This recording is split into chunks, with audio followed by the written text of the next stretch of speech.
Hello, you are watching the Academic Forum here on Better Future Production. I am Lamin El Sanyang. The Russia-Ukraine war is been spoken about all over the world. We've seen hundreds of innocent people being killed. We've seen lots of houses being destroyed. We've seen millions of Ukrainians fleeing out of the country.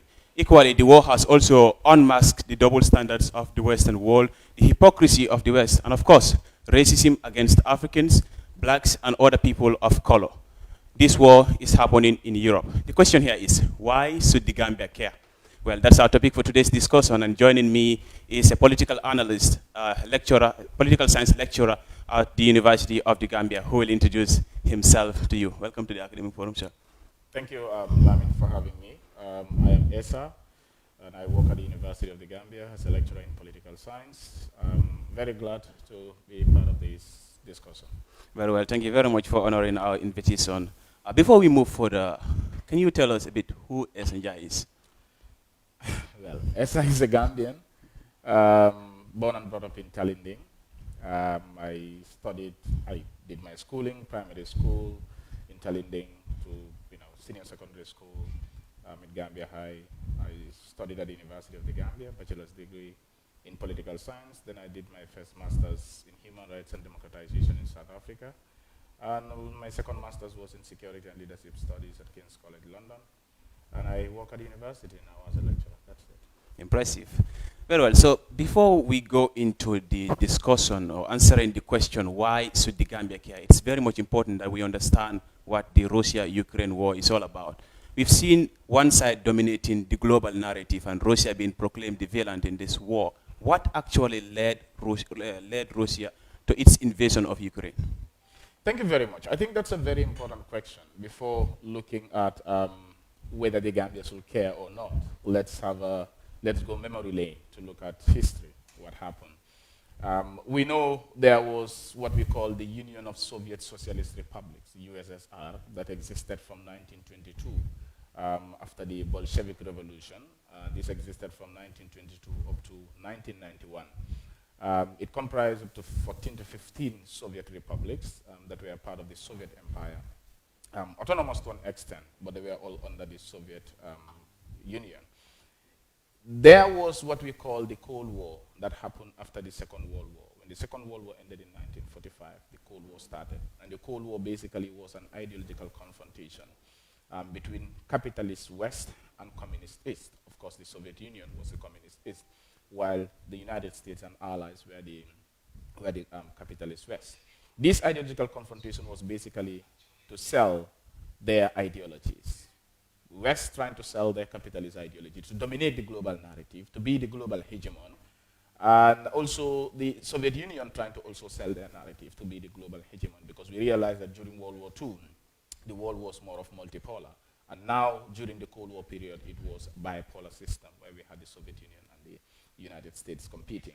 Now, if I may cut you right there, so to people who do not understand these politics, they may not understand what multipolar and bipolar is. How do I explain it? Multipolar is simple. When you say unipolar, for instance, it's where you have one polar system, one superpower, one dominant power in the international system. Then bipolar is where you have two. And then multipolar is where you have multiple, more than two system. Now, what happened was that when the Cold War ended in 1991-92, before that, momentous events were held in Europe. The Berlin Wall collapsed, East and West Germany were united. And Francis Fukuyama, one scholar, wrote and said in his book, The End of History and the Last Man, that, and I quote, as mankind approached towards the end of the millennium, the twin crises of authoritarianism and socialist central planning left only one competitor standing in the ring as an ideology of potential universal validity. And this is liberal democracy. Liberal democracy is founded or premised on the notion of individual freedom and liberty. End of quote. Now, we realized that Soviet Union disintegrated because Mikhail Gorbachev, who was the president of the Soviet Union, the leader of the Soviet Union at the time, decided to embark on two fundamental reforms that were the perestroika and the glasnost. These were political and economic reforms. And these reforms subsequently led to the disintegration of the Soviet Union because all the other republics were allowed to be independent. And that was how Ukraine, Tajikistan, Uzbekistan, Kazakhstan, Azerbaijan, all these Soviet republics became independent on their own. And this is the area of Eurasia, if you look at Eurasian politics. One scholar called forgot his name again, Zbigniew Brzezinski wrote a book called The Grand Chessboard. The Grand Chessboard looks at Eurasian politics, and when we say Eurasian politics, it has to do with the region between Asia and Europe, specifically Eastern Europe. Yes. Now, America became the superpower, and what they wanted now was to expand their base. And how do they expand their base? They got back to history, when we know in 1949 there was what we call the Nato, North Atlantic Treaty Organization, which was created. This was at the height of the Cold War. I mean, we might not call it the height of the Cold War, but the beginning of the Cold War. But 1955 too, USSR, that is Union of Soviet Socialist Republics, also created what they call the Warsaw Pact. Warsaw is a city in Poland. Now, when they created the Warsaw Pact, it was to counter NATO. But then NATO existed. Even up to the time of the disintegration of the Soviet Union, Warsaw Pact was banned. Warsaw Pact did not exist anymore, but NATO continued. Just quickly to move fast forward, we know several other former Soviet republics decided to join NATO, expanding. But then also in 2013, what we saw quickly was that the then Ukrainian president, Viktor Yanukovych, refused to sign a trade deal with the European Union because the target was to get Ukraine as part of the European Union. And he refused to sign it. Instead, he went into collaboration with Putin. When he did that, the West were not happy with this, and what they did was to instigate kind of uprising within Ukraine to make sure that that government was removed. The government of Viktor Yanukovych was removed. And replaced with a government that they want in place, that is a puppet government. And this was how uprising started. And subsequently in February, we saw the president was removed, elections were held, and then this man was able to come to power. That is how the West were able to get their own puppet government in place. So Putin was not happy with this, and in 2014, he led an annexation of Crimea. We might call this that is why people see Putin as the Hitler of the 21st century, because Hitler was busy, bringing all the German-speaking people into one. And it seems like Putin is doing the same, seeing Crimea as part of Russia, and then he wanted to bring Crimea back. This was what happened. So with that annexation of Crimea, the West were not happy. Now Crimea is part of Russia now. What happened was, this continued. And now the West next step was, because they were able to install their own government, their next step was to get Ukraine part of the EU. And from there, they would get Ukraine part of the NATO. And from there, who knows, Ukraine will become a nuclear power at the end of the day. And this is what Putin is not comfortable with. Anybody who understands international politics knows that there are two things that are key: security and survival. Now, in 1962, we know there was the Cuban Missile Crisis. America never wanted Russia to expand. It never wanted Russia to station its nuclear warheads, or the Soviet Union to situate its nuclear warheads in Cuba, far away Cuba, because it was seen as a threat strategically. But Russia or Soviet Union did not also want America to station its nuclear weapons in nuclear warheads in Turkey, because it was also closer. This was what happened, and subsequently they all had their nuclear warheads in these two countries. But there was a communication, diplomacy work between Kremlin and the White House, and subsequently we were able to avert a nuclear war. But this time around, what happened was, so what Russia is not accepting is the same thing that America will never accept: to have NATO expand. And in a backyard, in Russian backyard, is something that is very dangerous security-wise. And if you look at the time of the disintegration of the Soviet Union, even though Americans will deny this, they said there was never an agreement that NATO should not expand towards the east. But they said meeting minutes and records and archives shows that, in fact, this was an agreement that only Germany will be allowed to join NATO. And from there, NATO will not expand towards the east. But that is an agreement, in some corners will say, that is an agreement that the West is violating, NATO is violating. As a result, Putin is not also allowing that, because it's a threat security-wise to Russia. So yes. I think this is what is creating all this problem. And Putin realized that the only way to stop NATO expanding is to invade Ukraine. After invading Ukraine, damage Ukraine, demoralize Ukraine, weaken Ukraine, then NATO will think of another option, but not to expand towards the Eastern Europe. Yes, I think those agreements were signed by Mikhail Gorbachev and George Bush, that U.S. and NATO will never expand towards Eastern Europe. So it's very much important to understand. Now, there are people, there are political analysts, some in the West, some in India, and other parts of the world, who are saying that it's not Putin who is the aggressor here. It is US and NATO who is the chief aggressor here, because they are the ones that pushed Ukraine into the war. And if you look at Joe Biden's statement in last April, he said that he promised this president of Ukraine, Zelensky, that they will be with Ukraine in case of any Russian aggression. And in fact, the president also once said in September that Joe Biden assured him of NATO's membership. Don't you think NATO now pushed Ukraine into this crisis? You see, what I normally question, in fact, when this whole crisis started, I said, why is NATO still existing in the first place? NATO was created as a containment alliance, sort of military alliance, how to contain the Soviet Union during the Cold War. Now, the Cold War was over, and the Warsaw Pact, which was also how do you call it, a rival camp of NATO, was dissolved. It never existed because it was created in 1955, and subsequently when the Soviet Union disintegrated, the Warsaw Pact never existed. Now, why is NATO still existing when their arch rival, the Warsaw Pact, is not existing? Fine. For security-wise, interest and survival in international politics, NATO continue to exist. But why is NATO expanding towards Eastern Europe, just at the doorsteps of Russia? No country will allow that. No country on earth will allow that. I'm not sure. Probably change of leadership. You might have a weak leader, just like Gorbachev did, to decide to disintegrate the Soviet Union. You might have a weak, but somebody like Putin, who was an agent of the KGB, and will never allow NATO to expand towards Eastern Europe, because that is a threat to Russia security-wise. So America will never allow that. You know, America will never. It's just like allowing your enemy to come to your other enemy's house that is just next to you. Nobody will allow that. And I think what they did to Ukraine has just become a victim of this war when it had no business in it.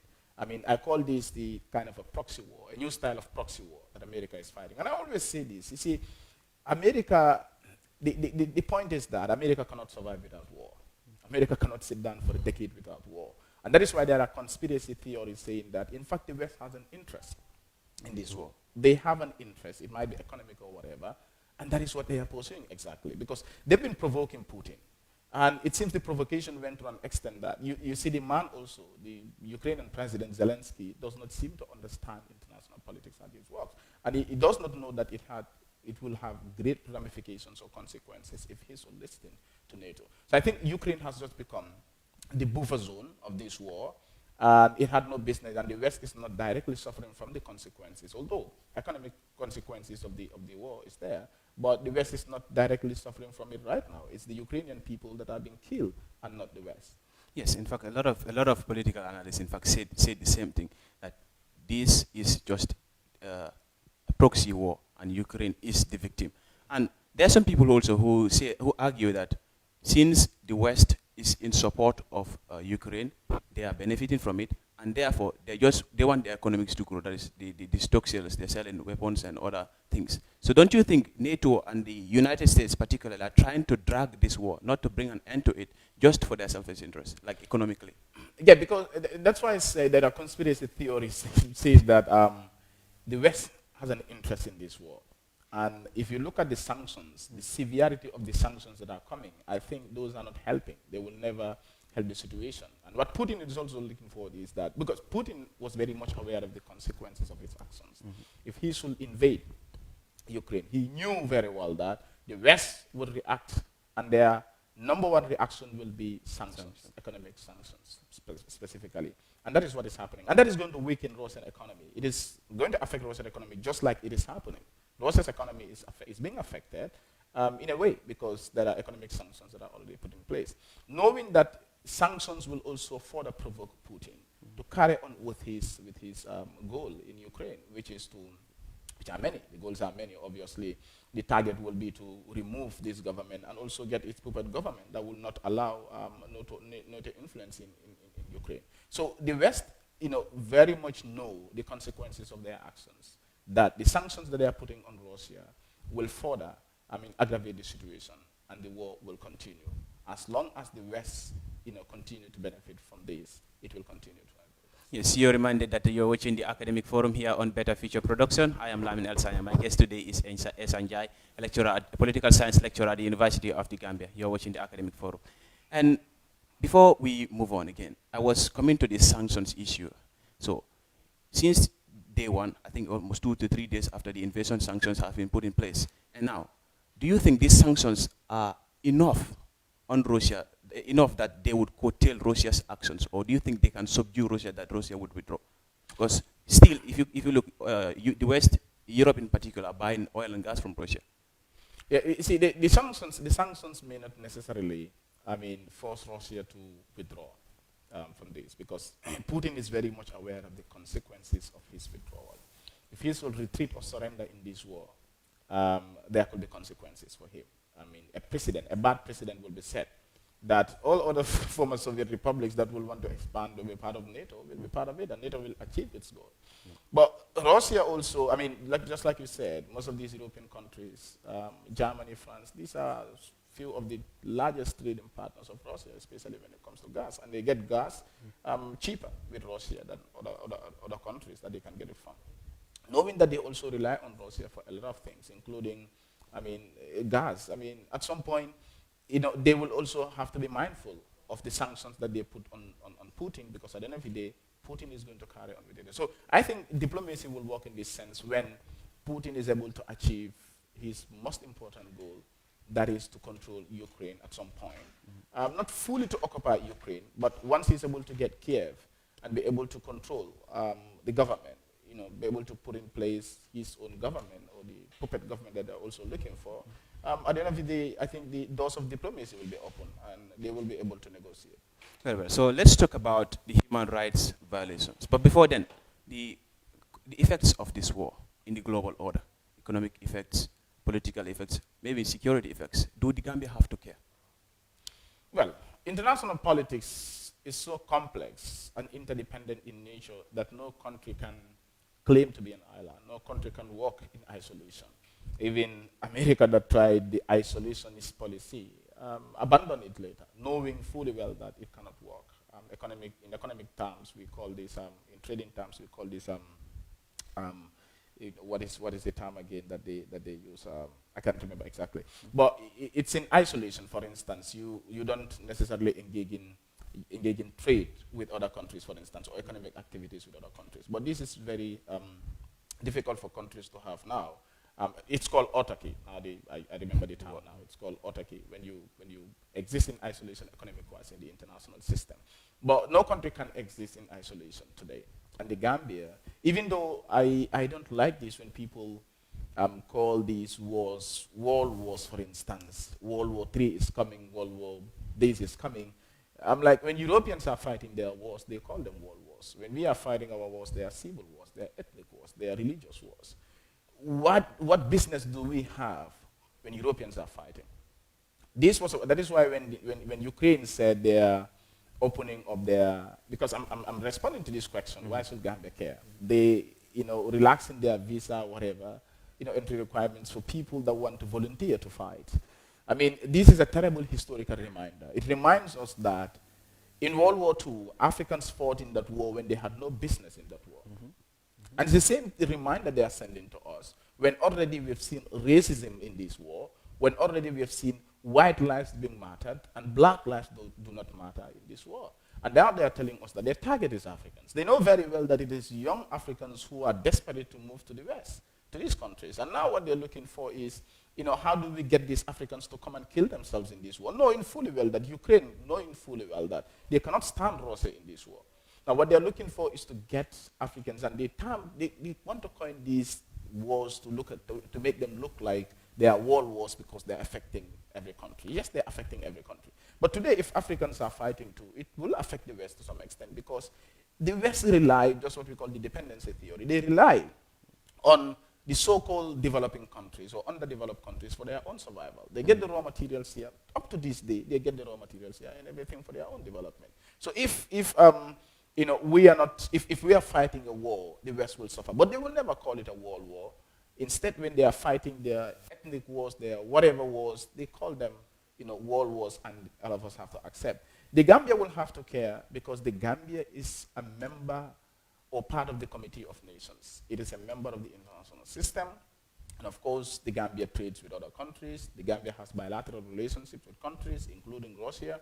As a result, anything that happens in any part of the world, that is the nature of globalization, what we call the forces of globalization, political globalization, economic globalization, cultural globalization.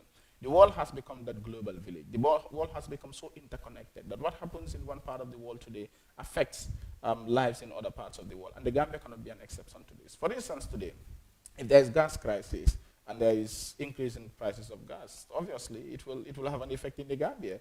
Prices of gas will also increase in the Gambia, and that is going to affect our economy. That is going to affect lives and livelihoods to some extent. So there is no country that can exist in isolation. And countries must also take steps in ensuring that the grave effects of wars are curtailed. Because at the end of the day, it is the citizens who bear the burden of war. When fighting happens, generals fight, or leaders call for war, it is the citizens that suffer at the end of the day. And as a result, the Gambia must care. But also the Gambia is a member of the United Nations, for instance, an international organization.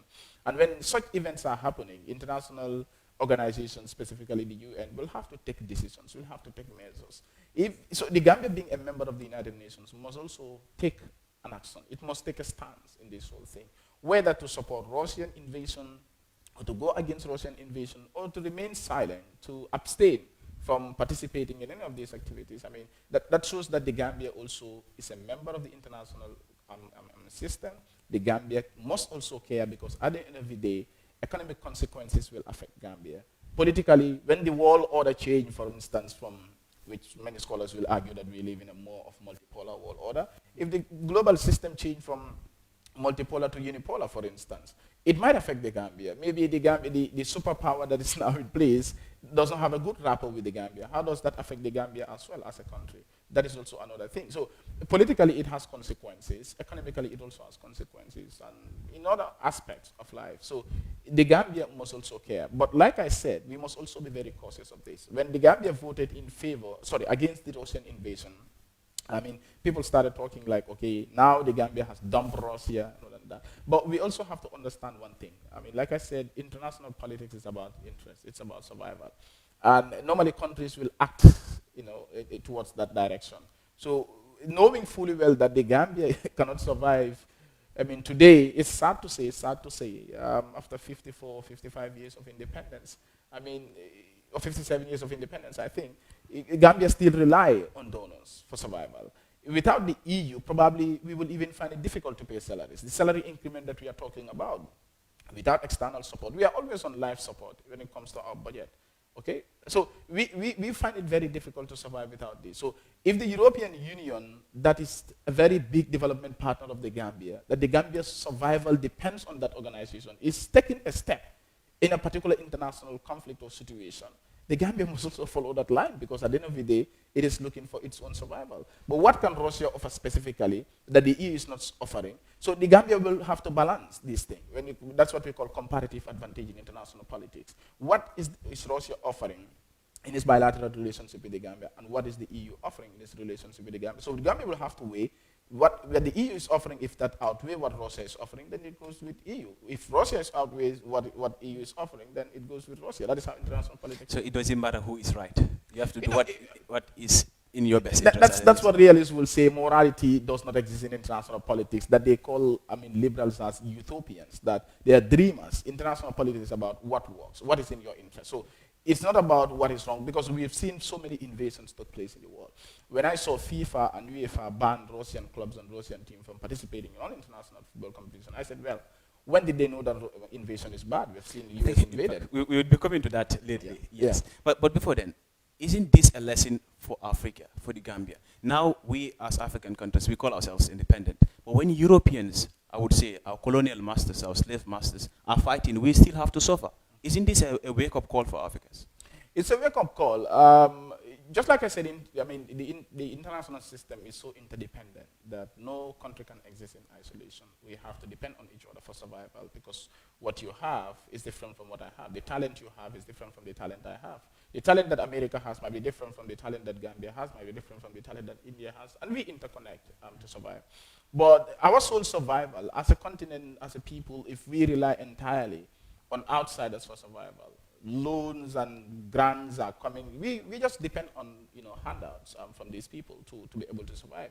So that cycle must change. We must break that cycle of dependency on the West for our survival. Unless and until we deal with that problem, then we will continue to suffer. We will continue to care. We will continue to be involved in these conflicts, and we will tend to see them as our own conflicts when in reality they are not our own conflicts. We became victims of a lot of things that we had no business. We even became victims of the Cold War when we had no business in the Cold War.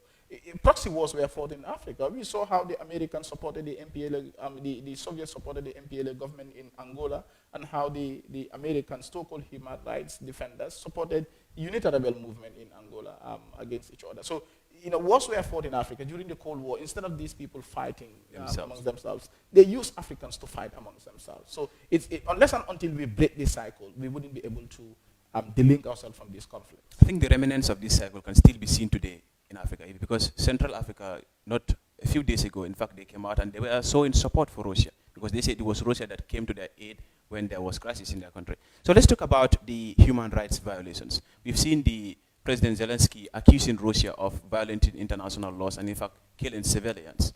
So do you think these human rights violations are that severe, or are they so much that Gambia should care? Well, I'll call them alleged human rights violations. They're alleged for now. All countries should be concerned when human rights violations take place. The Gambia should care because the Gambia is a party to not only the International Criminal Court, for instance, but also other international human rights instruments. The Gambia is a party to these things. And the Gambia promised to uphold the principles of democratic accountability, but also respect for fundamental rights and freedoms. So as a civilized nation, in code, I put it in code because I use the word civilized, that all countries claim to be civilized, are part of the civilized nation. So that's why I said civilized nation. We should also take a step. We should also take a position on alleged human rights violations that are taking place in wartime situation. And that is why sometimes people say it is so hypocritical when right violations continue to take place in Palestine, committed by the Israelis, allegedly committed by the Israelis. And nobody talks about that's where I'm coming to right now. Exactly. And now we're talking about right violations in Ukraine. Does it mean that Ukrainian lives matter more than Palestinian lives? Does it mean that Ukrainian lives matter more than Afghan lives? Does it mean that Ukrainian lives matter more than Iraqi lives? We saw those racist remarks being made by Western media when they call Ukraine as a civilized nation. Meaning those countries, the Syrians, the Iraq, the Palestine, these are not civilized nations and they are not civilized people. So we see that double standard. But we've seen the International Criminal Court, ICC Chief Prosecutor Mr. Khan, who came out to issue a statement, and in fact, the ICC, I think up to 14 countries, a number of countries have written to the ICC, which is in line with Article 14 of the Rome Statute, for countries to demand from the ICC to open investigation or to launch investigations in alleged human rights violations related to war crimes, crimes against humanity, genocide, or crime of aggression. So the ICC seem to have commenced gathering evidence to know the perpetrators and bring them to book if they've met the threshold of the Rome Statute, the crimes that are listed under the Rome Statute. But then people also see this as double standard, that alleged human rights violations were committed in Afghanistan. We saw when the former chief prosecutor of the ICC, Fatou Bensouda, wanted to open investigations in the alleged human rights violations that took place in Afghanistan, allegedly by American forces. What America did was to react by, preventing her from entering the United States. Not only her, but also some of her officials. So you realize that, what happens at the end of the day if for instance, Putin is alleged to have committed human rights violations and they want to get him to the ICC for trial, what happens? That is will Putin even go to the ICC? Will any Russian official go to the ICC? These are things that are far from reality. They cannot happen because the ICC is controlled, not entirely by the West, but by these global hegemons, including Russia, including China. And of course, the West have a great say in how the ICC works, because when they were creating the ICC, they look for two options. It's either they have an ICC that exempts, international court that exempts American citizens from being prosecuted, or that is controlled by the United Nations Security Council, and they were able to have the latter. So the average human rights violations that are coming out are grave concerns, and I think it should be the concern of all civilized nations, nations that tend to uphold human rights principles and values, to stand against these things, to call for an end. But we must also realize that it's not only, these right violations are not only allegedly committed by Russia, because people, even though Russia is the one invading, but when we say war crimes, for instance, there are rules. These are, law of armed conflict. There are rules. It doesn't say that, okay, the one who invaded must not commit these crimes. But even the one that is invaded, because it's a wartime situation, it's combatants fighting.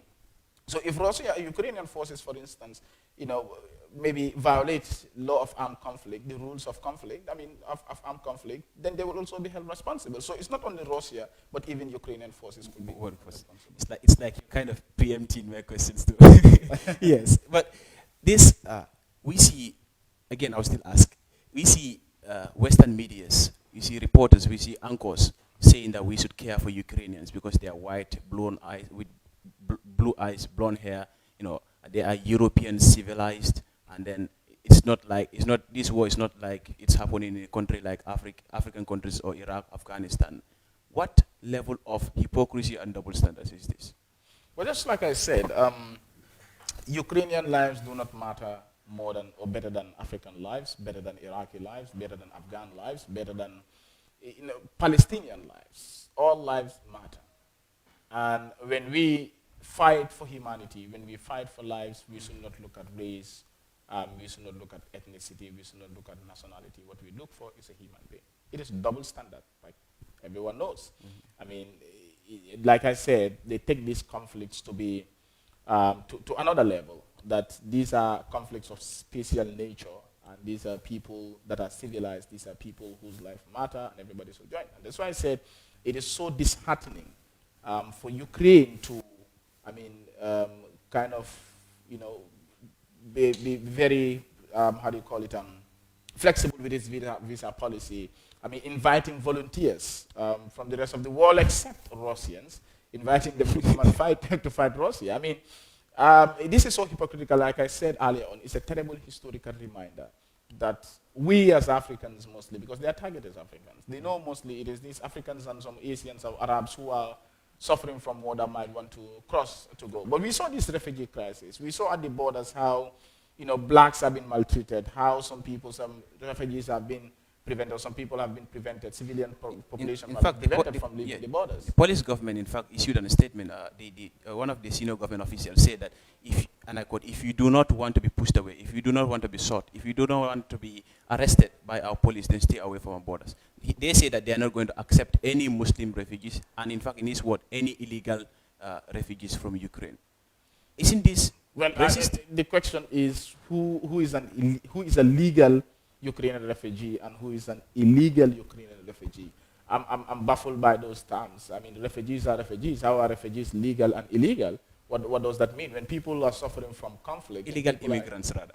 Yeah, it may be illegal immigrants, but who is there to determine these illegal, irregular migrants or illegal immigrants or undocumented immigrants that are in Ukraine? Where in Ukraine is the responsibility of the Ukrainian government to settle that? If the Ukrainian government did not settle that, it is not the responsibility of Poland to say, we're going to regularize that. I think what they can also regularize is the people that are coming in their country.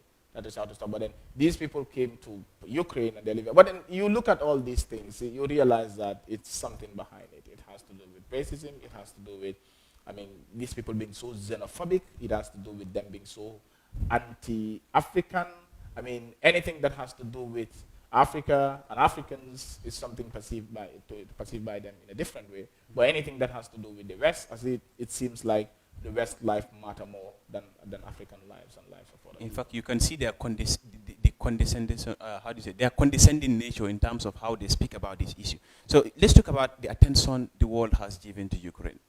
You see the United Nations you see the West and many other countries around the world condemning this issue, condemning Russia's invasion of Ukraine. But don't you think if the same attention and the same strength of language that has been used on in this crisis is used on the U.S. invasion of Afghanistan, on other invasions that have happened in the Middle East, millions of people would have still been alive today? See, before even going there, let's get to some comments, not only Western media, but even individuals that have personally engaged in. Now people have started questioning if Putin is mentally okay. They've started saying, is he mentally okay? Why is he doing this? I said, okay, fine. So was George Bush mentally okay when he invaded Afghanistan and Iraq? 2 countries in a year. Nobody ever said that George Bush was not mentally okay. So meaning if a Western leader invades a country, he is mentally fine. But when a non-Western leader invades a country, he is mentally derailed. George Bush was looking for his interests in Iraq and Afghanistan. Nobody called him mentally derailed. Putin is looking for his interests in the Ukrainian conflict, and now people are saying that he's not mentally okay. Who is there to judge who is mentally okay and who is not mentally okay? So it's the whole Western narrative that has controlled the dynamics of global politics. That anything that is Western is good and anything that is non-Western is bad. The attention that people, like you said, the attention, not only the media, but the attention that people, individuals have even given to the Ukrainian crisis, if people have given that attention, that same attention to Afghan, to Iraq, but Palestine that is continuing. The crisis, the problems in Palestine is on a daily basis. And you rarely see this. Even on social media, you rarely see people talking about this. You rarely see people putting up their WhatsApp status talking about these things. But Ukrainian conflict, within days, less than a month, it has become a catchphrase everywhere. Everybody talking about it. Everybody condemning Putin and Russia for invading, violating Ukrainian rights. You see, they always say that Ukraine is a sovereign country and deserves the right or reserves the right to be part of any international treaty, including NATO. Fine. That is how international politics works. Ukraine is a sovereign country. It can. But remember also, the same international politics allow you to secure yourself, to pursue your interests. And Russia is equally a sovereign country. Now, what we are seeing is that allowing Ukraine to be part of NATO is another step. That is another double standard. It's another step for them to acquire nuclear weapons. It is the same West who determine who should have nuclear weapons and who should not have. If the Gambia wants to have nuclear weapons today, the West will start talking about it. This is what they did to Libya, to Gaddafi. When he started his nuclear plans, they convinced him and he abandoned it. This is what happened to South Africa. If Libya was a nuclear power, in 2011, NATO will not be marked to attack Libya because they know that would be the end of the war. They will never attack Libya at the time. But they attacked because they knew that they had already weakened Gaddafi. They had already convinced him to stop or abandon his nuclear plans. So they determine who should possess nuclear weapons and who should not. If a strong ally of Russia that is not even closer to America, even if it is far away, talk less of being closer to America, wants to acquire nuclear weapons, the West will raise a red flag. But now, it is Ukraine that wants to arm itself with nuclear weapons. That is the ultimate goal. Whether people agree or not, that is the ultimate goal. That is what they are looking for. And this is just the doorstep of Russia. So Russia will not allow that. So it's all part of the double standard. The attention that the West and the entire world has given to Ukrainian crisis, if we are giving it to other crises, including the daily human rights violations that are committed by the Israeli forces on Palestinian citizens, I think we will have been talking about a different thing. Again, talking about the Israelis issue. In fact, a few days ago, the Israelis foreign ministry just issued a statement that they are condemning the Russian invasion of Ukraine because they know that war is not a way of solving problems. Look at what Israel is doing to Palestine. And they are saying the same thing here. That's the hypocritical nature of international politics. I mean, international politics work in a way that is why you find it very difficult to understand. That's why we said morality.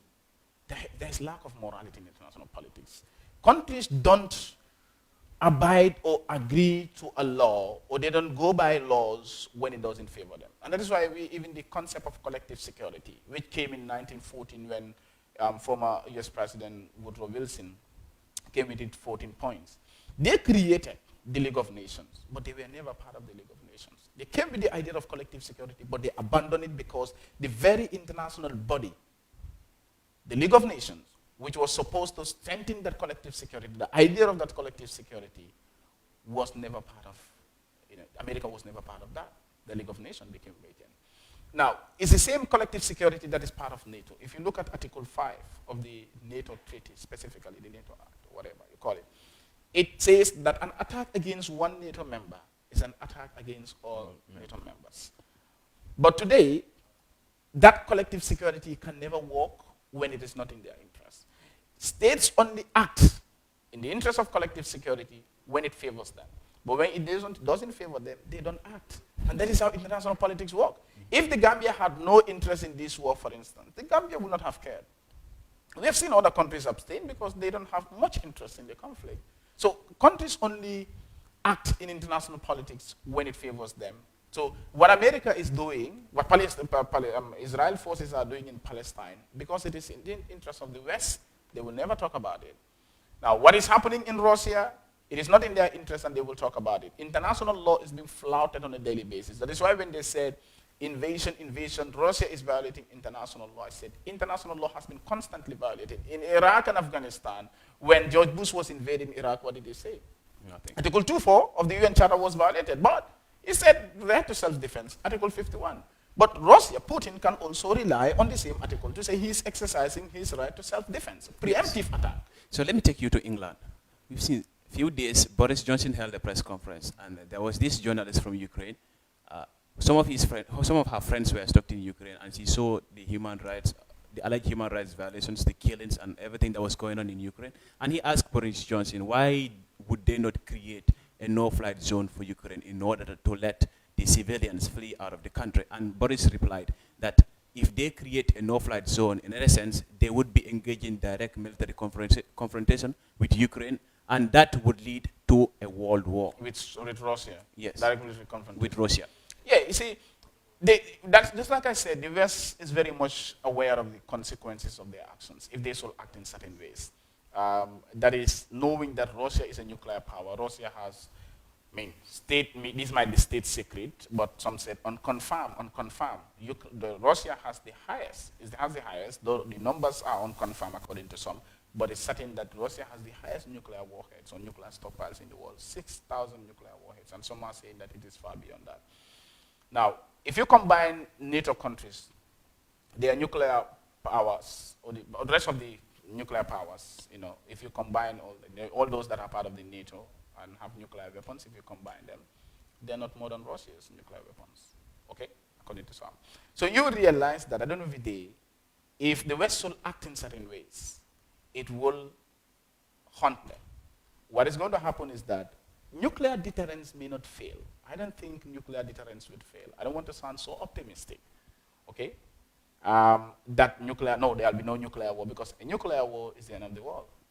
A nuclear war, imagine one nuclear warhead, Russia, one nuclear warhead has the capability to destroy Washington, has the capability to destroy London together. So if Russia should release, we're talking about one nuclear warheads. If Russia should release 6,000 nuclear warheads, where are we going? If America should release its 5,000 nuclear warheads, if UK should release, if France should release, where are we going? That is the end of the world. So they know very well, I don't know if what is going to happen is that if they want to engage in nuclear war, that is like they're all losing. Nobody will be a winner. Will Putin want to lose this war? Will Putin want to say, okay, I don't care now, let us all die and that's it? No. Will Biden say, oh, let us all die now? Will Johnson say, let us all die? Will Macron say, let us all die now? They wouldn't want that because they want to survive as countries. As a result, nuclear deterrence may not fail, because if it fails, then we're talking about a world war. Yeah, we're running out of time. So let me ask you this quick question. United Nations is supposed to act in a manner that it would help prevent wars around the world. And some people criticize it as a toothless bulldog. Do you think it has finally become a toothless bulldog since this crisis is still in place? Preventive diplomacy, according to the former UN Secretary General, Boutros Ghali, he came with this idea of preventive diplomacy. And this is to prevent conflict from escalating. When tensions are there, when what we call, how do you call this again? The early warning signs are there that conflict might emerge. And that is what we have seen that in Ukraine. just like I said, Putin has been provoked far too long, and he had to act in a timely manner, which he did. But the signs were there that things were not going right, and Putin at some point was making efforts, to see how best he can engage the Ukrainian leadership, the Western leadership on this matter. But it seems like a deaf ear was given. I think the warnings were very clear. The warnings were very clear, and the United Nations, including a whole lot of other international bodies, refused to take the appropriate actions at the appropriate time, to deal with this crisis. So the preventive diplomacy that Boutros Ghali, came up with itself had failed. It did not work in this situation. So that is why we have seen the conflict escalate to this extent. And I think the UN now has a role to play. What is the role? It's not only about making resolutions here and there, but also to see how multilateral engagements could help resolve this conflict. I think the bilateral, the two-state thing here, will not work. Bilateral engagement between Russia and Ukraine will not work, because Russia will always put up, because we've seen meetings taking place, but Russia will also always come up with its options, with its, goals on the table, place, and they're not going to compromise some of these goals. Yeah, I think this, the Ukrainian president, in fact, has now stated that he's no longer interested in becoming a NATO member, and now I think there are some talks that are about to be held. Yeah, because at some point, you see, the West, as they always do, will abandon this man when they know that it's not working in their favor. Just last week, we've seen them started talking about his successor because they fear his personal safety. When you're already in the war that has not gone anywhere, now you're talking about fearing, the personal safety of the president, thinking of who will succeed him. So Putin's goal is also to make sure that he put up his own puppet government in Kiev. And once that he's able to get that, because he'll control government buildings and security institutions, once he's able to get hold of this, he'll be able to build his own puppet government, and that is counterproductive to the West. Quickly, we are running out of time. So, would you agree that NATO pushed Ukraine into this war and stood back and watched? NATO pushed Ukraine to this war because NATO is looking for its expansion towards Eastern Europe. I wouldn't say they have sat back and watched, because they are making their statements that are so hypocritical, but they will not take direct military confrontation steps or actions against Russia because they know the consequences. Okay? So it is really sad that, like I said, Ukraine has become a victim of this conflict when it had no business in it, unfortunately. Yes, before I will allow you to give your concluding remarks, considering the fact that thousands of people are dying, considering millions are fleeing the country, understanding the hypocritical nature of the West, the double standards, the racism against Africans, against blacks, and everything that is happening in Ukraine, again, why should the Gambia care? Well, like I said earlier on, the Gambia should care because the Gambia is a country. The Gambia is a member of a lot of international bodies. The Gambia is part of the Committee of Nations. The Gambia is a state party to a lot of international human rights instruments, a lot of international treaties, and the Gambia cannot exist in isolation. The Gambia cannot move in isolation. We must interact with the outside world. We must interact with countries. We must build friendships. We must build ties, bilateral and multilateral, with other countries. As a result, anything that happens, like I said, in a globalized world, anything that happens in one part of the world can affect lives in other parts of lives and livelihoods in other part of the world. And the Gambia cannot be an exception to this. That is why the Gambia should care. But we should care. We should care to some extent, and it must have a limit. Yes, as ordinary Gambians, how do we show our care for the suffering, human suffering in Ukraine? Well, it is not to go and fight. We have a lot of things, problems to take care of. We are not going to fight. What we can do is to show our concern by speaking the truth, knowing that human rights violations, alleged human rights violations are taking place. We speak about them, but we also speak about the problems, what created this whole mess. And we must be able to talk about this. To tell those responsible, be it the West or Russia or whoever, to stop their actions. What they are doing is detrimental to global peace and stability. This is how individuals, I think, this is the role that I think we can play. Part of discussions. Participate in forums and discussions and engagements that will, amplify our voice in ensuring that we have a stable world order. We also hope that if a similar war or any kind of war happens in Africa, the West would care as well. we don't hope for a similar war to happen in Africa. To an extent that Very well. Yes. Yes, finally, your concluding remarks before we end. Yeah, thanks for the opportunity. I think this is a very timely discussion. I was looking forward to this discussion somewhere. I don't know how we're able to get it because it seems like a lot of media houses, local media houses in the Gambia did not, I mean, they're not very much bothered about this. So the forums are not there. I mean, the UTG, we are yet to resume classes. But very soon we'll resume that, and that would be an opportunity to engage with young people to talk about some of these things. But this platform is a very good one. And I thank you for the opportunity to share my thoughts and ideas about the current crisis. And I hope that we all benefit from this, we all learn from this, and see how we can create a safe world. Thank you very much for coming and honoring our invitation. We are proud. And this is where we draw the curtains. You're reminded that you're watching the Academic Forum here on Better Future Production. I am Lamin El Sanyang. My guest was Sanjay, a political analyst and a lecturer at the University of the Gambia. And our topic of today's discussion was Ukraine-Russia war. Why should the Gambia care? As you've heard from him, till I come your way next week, keep on watching Better Future Production. Bye from now.